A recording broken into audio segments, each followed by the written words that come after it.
नमस्कार, capital TV देख रहे हैं आप। मैं हूं आपके साथ सोनाली। प्रधानमंत्री की ओर से पसमानदा मुस्लिम समाज को बीजेपी से जोड़ने पर बल दिए जाने के बाद से इस बात की चर्चा तेज हो गई है कि पार्टी की नजर अब इस समाज पर है।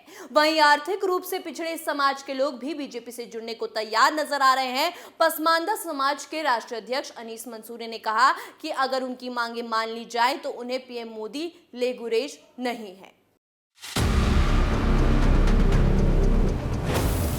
अनीस मंसूरी अपने समाज के लिए लंबे वक्त से लड़ाई लड़ रहे हैं। उनके हक के लिए लगातार आवाज उठा रहे हैं। अनीस मंसूरी कहते हैं कि संविधान की धारा 341 के तहत 1936 से 1950 तक दलित मुस्लिम को दलित हिंदुओं के बराबर आरक्षण मिलता था।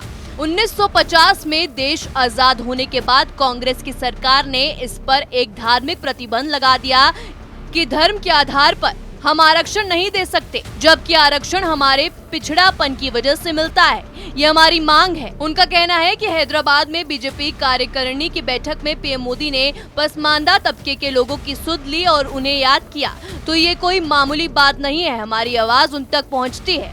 पसमानदा समाज के लोगों में पैठ बनाने की जरूरत पर बल देने की बात कर उन्होंने कहा, 2019 के लोकसभा और 22 के विधानसभा चुनाव में भारतीय जनता पार्टी को 8 से 10% तक वोट मुसलमानों का मिला। पीएम ने सर्वे किया होगा जिसमें पता चला हो कि सरकार की जितनी भी योजनाएं थी उसके ज्यादातर लाभार्थी पसमानदा समाज के लोग थे और उन्होंने वोट दिया। इसलिए उनको लगता है कि हम इनकी परेशानियां सुनेंगे तो हमारे साथ जुट जाएंगे, इसलिए उन्होंने ये बात कही होगी।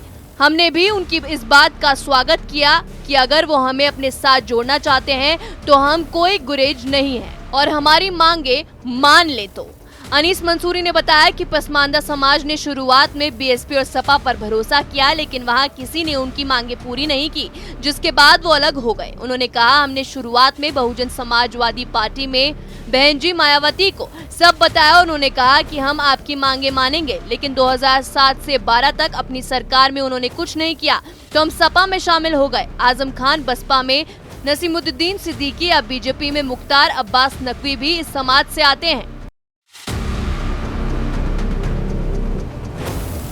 वो वक्त अब दूर नहीं जब मोदी का साथ इस समाज के साथ होगा। पसमानदा मुस्लिम समाज एक सामाजिक संगठन है जो पूरे देश में काम करता है। अभी तक 8 राज्यों में ये संगठन काम कर रहा है। पश्चिम बंगाल के बाद सबसे ज्यादा पसमानदा तबके के लोग उत्तर प्रदेश में है। यूपी में कुल मुसलमानों की 85% आबादी पसमानदा मुसलमानों की है। पूरे भारत में भी इतना ही है। इस रिपोर्ट में मेरे साथ इतना ही। तमाम खबरों के लिए देखते रहिए कैपिटल टीवी। नमस्कार।